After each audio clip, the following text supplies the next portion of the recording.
So it says, erected to perpetuate the memory of the pioneer lumbermen of Michigan, through whose labors was made possible the development of the prairie states.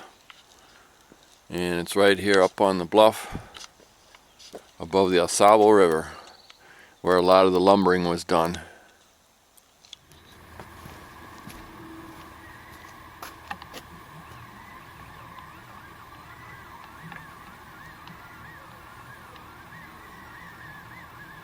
To select a message, please press a button.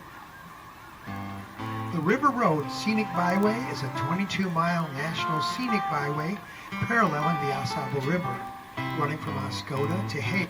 Wow. How about that?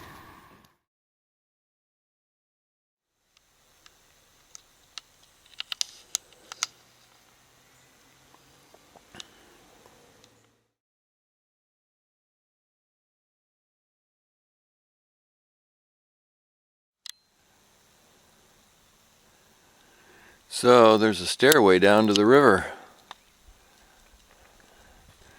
I'm going to take it only 242 steps each way.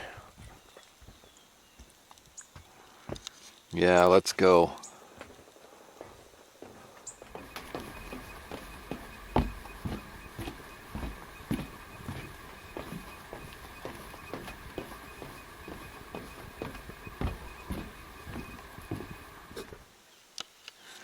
So I got down to the bottom step, down to the river level, and there's a floating camp here with a cook shack on a raft.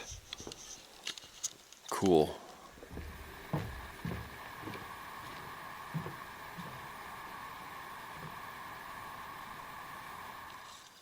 An old cook stove, tables set with photos of food, barrels for all the flour and the supplies, provisions. So this is what it would look like for one of the cooks on one of these shacks back in the day, floating down the river, only the river would probably be clogged with logs. Looks like some Canada geese out today.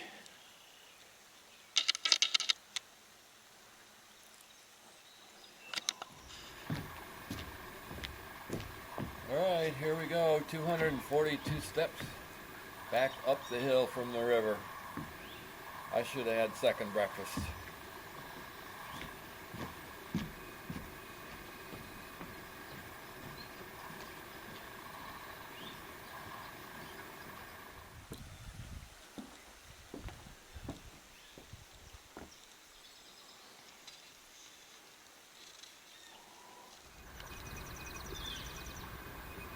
Wow, I like being out here before Memorial Day.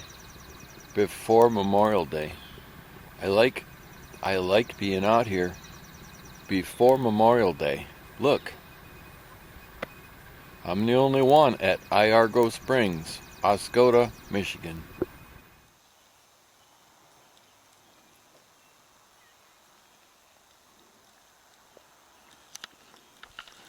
So I've moved over just a few miles and I'm at Iargo Springs and the High Banks Trail.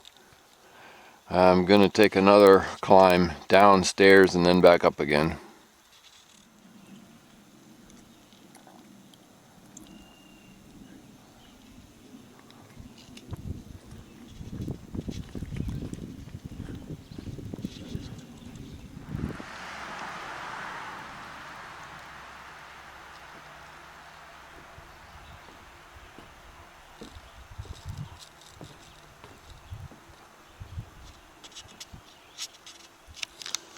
Alright, let's do it. 300 steps down, 300 steps back up.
skunk cabbage.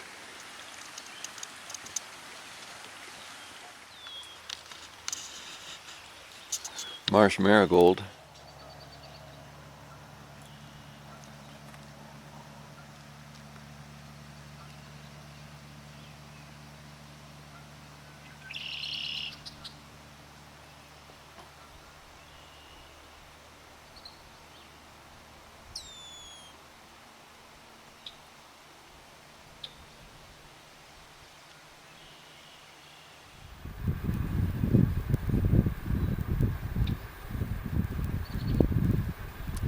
It's a really misty morning down here on the banks of the Oscoda River.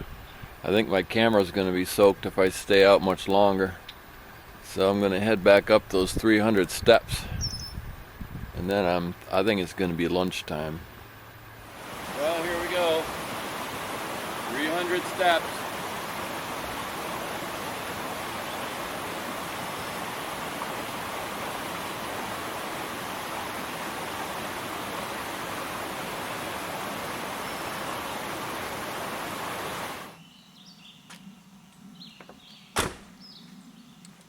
So here's what it takes to set up a truck camper when you get into a campground. First, try to find a level site for your parking for the night, because that's the way your bed is going to be. Second, open the propane so that you can then light the refrigerator. It's best not to have the propane open while you're on the road. Third, put down the steps. Go inside, you're done. That's for boondocking, and that's what I'm doing all the time. I can't even remember the last time I've had. If you're in an RV park and you want to hook up water, sewer, and electric, you're welcome to do that. I'm always boondocking, so I don't even remember the last time I had the water and the sewer hooked up. I just don't know. That's all it takes.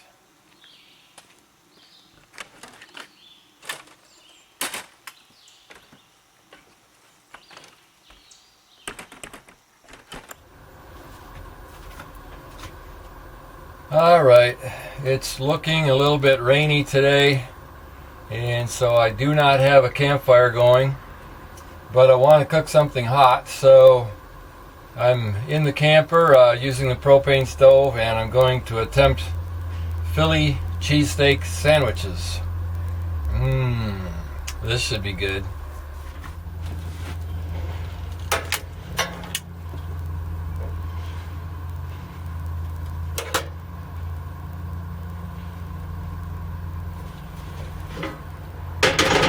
I've already put some oil in the pan. So the first thing I'm doing is some thin sliced onions, and I have diced up some mushrooms. And I'm going to add some butter.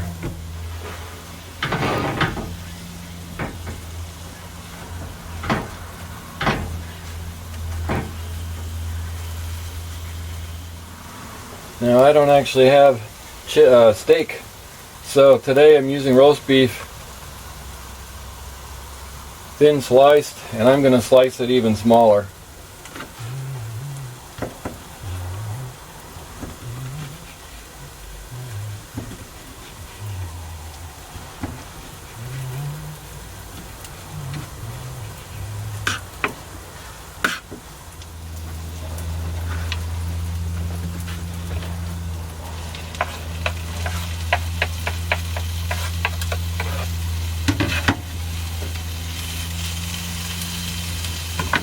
Gonna mix that up. I want the onions and mushrooms all mixed up with the meat.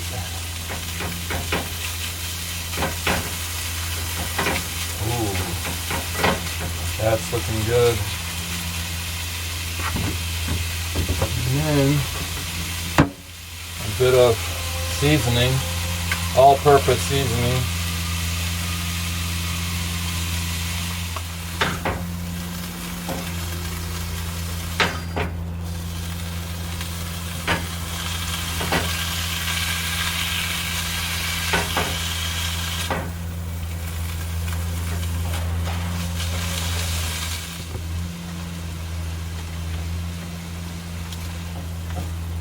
I've got the meat, the onions, and the mushrooms all mixed together and sauteed.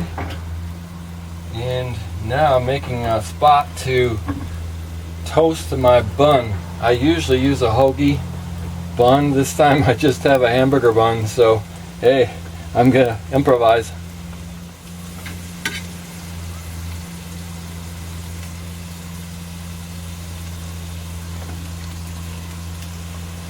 I love a lot of my sandwiches with a pan toasted bun.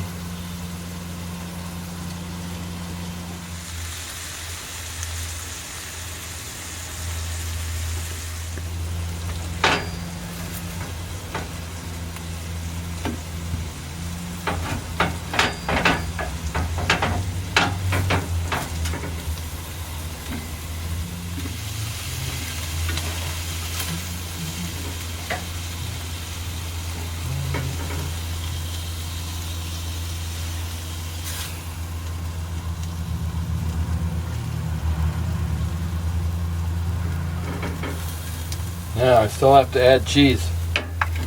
A lot of people use provolone cheese to make it easy because I like it to be easy. I am using white American.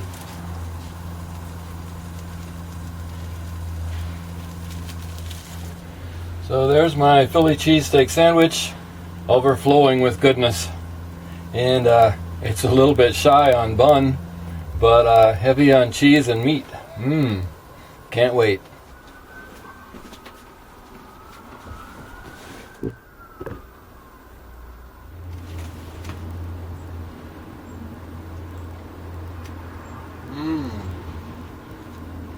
Wow.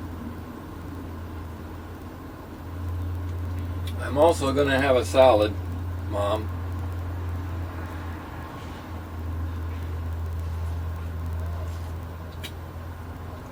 Wow, sure is pretty out here.